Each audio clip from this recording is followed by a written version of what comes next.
Hi baby. ಎಲ್ಲೋಗ್ತಿದ್ಯಾ? ಹರಿ, ಇಷ್ಟೊತ್ತವರೆಗೂ ಎಲ್ಲಿಗೆ ಹೋಗಿದ್ದೆ ನೀನು? ಎಷ್ಟು ಸಲ ಕಾಲ್ ಮಾಡಿದ್ರು ಕಟ್ ಮಾಡ್ತಿದ್ದೆ, ಆಮೇಲೆ ನೋಡಿದ್ರೆ ಸ್ವಿಚ್ ಆಫ್ ಮಾಡ್ಕೊಂಡಿದ್ಯಾ. ಸ್ವಿಚ್ ಆಫ್ ಮಾಡ್ಕೊಂಡು ಮಾಡುವಂಥ ಕೆಲಸ ಏನಿತ್ತು? ಹೇಳ್ತೀನಿ, ಕೂತ್ಕೋ. ಬೇಬಿ, ಅದು ಒಂದು ಇಂಪಾರ್ಟೆಂಟ್ ಕೆಲಸ ಇತ್ತು. ಯಾವ ಡಿಸ್ಟರ್ಬೆನ್ಸು ಇರಬಾರ್ದು ಅಂತ ಸ್ವಿಚ್ ಆಫ್ ಮಾಡಿದ್ದೆ ಅಷ್ಟೇ. ನಾನು ಕಾಲ್ ಮಾಡಿದ್ರೆ ನಿನಗೆ ಡಿಸ್ಟರ್ಬ್ ಆಗುತ್ತಾ? ನಿನ್ನ ನಂಬರು ಸ್ವಿಚ್ ಆಫ್ ಬರ್ತಿತ್ತು ಅಂತ ನಾನು ಎಷ್ಟು ಟೆನ್ಷನ್ ಮಾಡ್ಕೊಂಡಿದ್ದೆ ಗೊತ್ತಾ? ಓಕೆ, ನನಗೆ ಗೊತ್ತು. ಕೆಲಸ ಇಂಪಾರ್ಟೆಂಟ್ ಅಲ್ವಾ, ನೀನೇ ಹೇಳು. Okay sorry. ನಿನಗೆ ಅಂತ ಏನು ತಂದಿದ್ದೀನಿ ಗೊತ್ತಾ?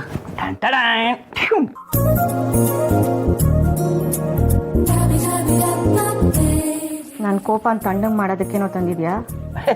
ಇಲ್ಲ ಬೇಬಿ, ಇದು ನಿನಗಿಷ್ಟ ಅಂತ ತಂದಿರೋದು.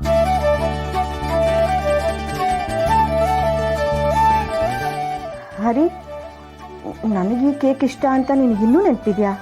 ಅದೇ ಏನು ಹೇಳ್ತಿದ್ಯಾ? ಮರೆಯೋಕ್ಕಾಗತ್ತಾ? ನಾವಿಬ್ಬರು ಲವರ್ಸ್ ಆಗಿದ್ದಾಗ ನೀನು ಸಣ್ಣ ವಿಷಯಕ್ಕೆ ಕೋಪ ಮಾಡ್ಕೊಂಡ್ಬಿಡ್ತಿದ್ದೆ. ಹಾಗೆ ಇದನ್ನು ತಂದು ಕೊಟ್ಟಾಗ ನಿನ್ನ ಕೋಪ ಎಲ್ಲ ಡಮಾರ್ ಮಟಾಶ್ ಎಲ್ಲ ಗೋಲ್ಡನ್ ಮೆಮೊರೀಸ್. ಮರೆಯೋಕ್ಕಾಗತ್ತಾ?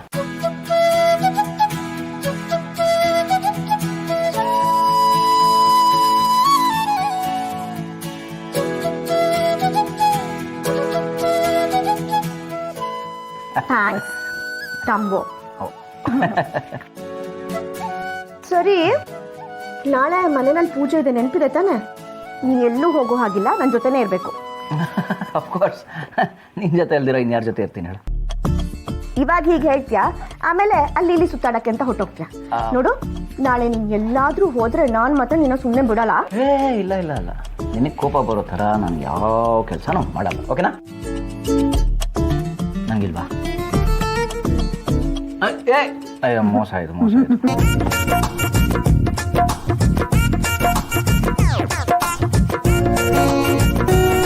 Super selection. ಬರೀ ಕೇಕಲ್ಲಿ ಮಾತ್ರ. ಬೇಬಿ, ಇವತ್ತು ಸ್ಯಾರಿ ಶಾಪಿಂಗ್ ಹೋಗೋಣ. ಅಂದರೆ ನಾಳೆ ಪೂಜೆ ಇದಲ್ವಾ, ನೀನು ಹೊಸ ಸೀರೆ ಉಟ್ಕೊಂಡ್ರೆ ಸೂಪರ್ ಆಗಿರುತ್ತೆ. ಹಾಗೆ ಹೊರಗಡೆ ಹೋಗಿ ತಿನ್ಕೊಂಡು ಎಂಜಾಯ್ ಮಾಡಿಕೊಂಡು ಬರೋಣ. ವಾಟ್ಸೆ. ಹರಿ, ನೀನೀ ಮಾತನ್ನು ಹೇಳ್ತಿದ್ಯಾ? ಇನ್ಯಾರು ಹೇಳಬೇಕು? ಏನೋ ಹೊಸ ಪ್ಲಾನ್ ಮಾಡ್ತಿದ್ಯಾ? ಹಾಗೇನಿಲ್ಲ ಬೇಬಿ. ನನ್ನ ಜೀವನದಲ್ಲಿ ಈಗ ಕುಬೇರ ಯೋಗ ಶುರುವಾಗುವ ಹಾಗೆ ಅನಿಸ್ತಾ ಇದೆ. 3 ಲಕ್ಷಕ್ಕೆ 9 ಲಕ್ಷ ಅಂದರೆ 6 ಲಕ್ಷ ಲಾಭ.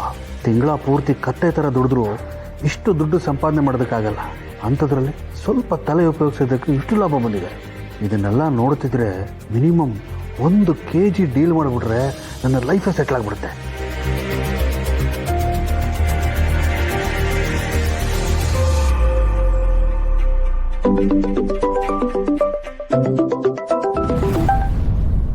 ಹಲೋ, ಹೇಳ. ಹರೀಶ, ಒಂದು ಐಡಿಯಾ ಫ್ಲ್ಯಾಶ್ ಆಯಿತು ಕಣ. ಅದಕ್ಕೆ ನಿನ್ನ ಹತ್ರ ಮಾತಾಡೋಣ ಅಂತ ಫೋನ್ ಮಾಡಿದೆ. ಏನು ಬ್ರೋ ಅದು? ನೋಡ, ಈಗ ನಾವು ಚಿನ್ನದ ನಾಣ್ಯದಿಂದ ಲಾಭ ಮಾಡ್ಕೊಂಡ್ವಿ ಅಲ್ವಾ? ಒಂದು ಚಿಕ್ಕ ಹೆಜ್ಜೆ ಇಟ್ವಿ, ನಮಗದರಿಂದ ಲಾಭನೂ ಬಂತು.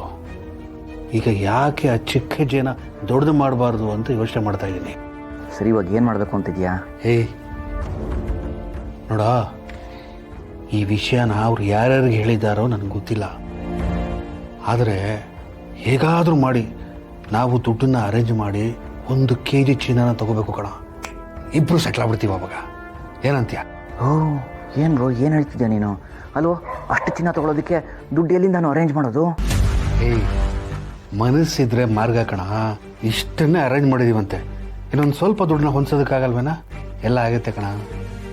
ನೋಡು ಬ್ರೋ, ಅತಿ ಆಸೆ ಒಳ್ಳೇದಲ್ಲ. ಇವಾಗ ಸಿಕ್ಕಿದೆಯಲ್ಲ ಅಷ್ಟೇ ಸಾಕು ಅಂತ ಸುಮ್ಮನೆ ಇರೋದು ವಾಸಿ ಅಂತ ನನಗನ್ಸತ್ತಪ್ಪ. ಈಗ ನೀನು ಮದುವೆ ಮನೆಗೆ ಹೋಗ್ತೀಯ, ಆ ಮದುವೆ ಮನೆಗೆ ಹೋಗಿ ಬರೀ ಮೊಸರನ್ನ ತಿನ್ಕೊಂಬರಕ್ಕಾಗುತ್ತಾ? ಅಲ್ಲಿರೋ ಅಡುಗೆನೆಲ್ಲ ಚೆನ್ನಾಗಿ ಊಟ ಮಾಡಿದ್ರೆ ತಾನೇ ತೃಪ್ತಿ ಸಿಗೋದು. ಹಾಗೆ ಇದು ದುರಾಸೆ ಅಂದ್ಕೊಂಡ್ರೆ ದುರಾಸೆ, ಆಸೆ ಅಂದ್ಕೊಂಡ್ರೆ ಆಸೆ, ಅಷ್ಟೇ. ಗೊತ್ತಾಯ್ತಾ?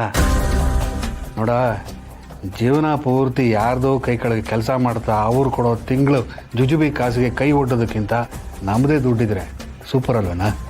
ಹೌದು ಬ್ರೋ, ನೀನು ಹೇಳೋದು ಸರಿ ಇದೆ. ಅಂದರೆ ಇವಾಗ ಬಂದಿರೋ ಲಾಭ ನೋಡಿ ಇನ್ನೂ ಜಾಸ್ತಿ ಮಾಡಬೇಕು ಅಂತ ನನಗೂ ಆಸೆ ಆಗ್ತಿತ್ತು. ಆದರೆ ಮುಂದೆ ಏನು ಎಡವಟ್ಟು ಆಗ್ಬಿಡುತ್ತೋ ಅಂತ ಭಯನೂ ಆಗ್ತಿತ್ತು. ಹಾಂ, ಇವಾಗ ನೀನು ಹೇಳೋದು ನೋಡಿದ್ರೆ ಸರಿನೇ ಇರಬೇಕು. ಆದರೆ ಬ್ರೋ, ಅಷ್ಟಕ್ಕೆಲ್ಲ ದುಡ್ಡು ಎಲ್ಲಿಂದ ಅರೇಂಜ್ ಮಾಡೋದು ಅದು ಹೇಳು. ಅದನ್ನು ಫೋನಲ್ಲಿ ಹೇಳೋಕ್ಕಾಗಲ್ಲ.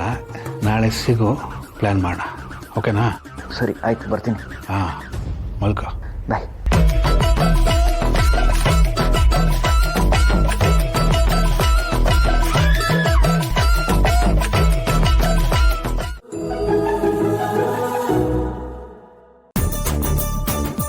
ಆಹಾ, ನೋಡಮ್ಮಿ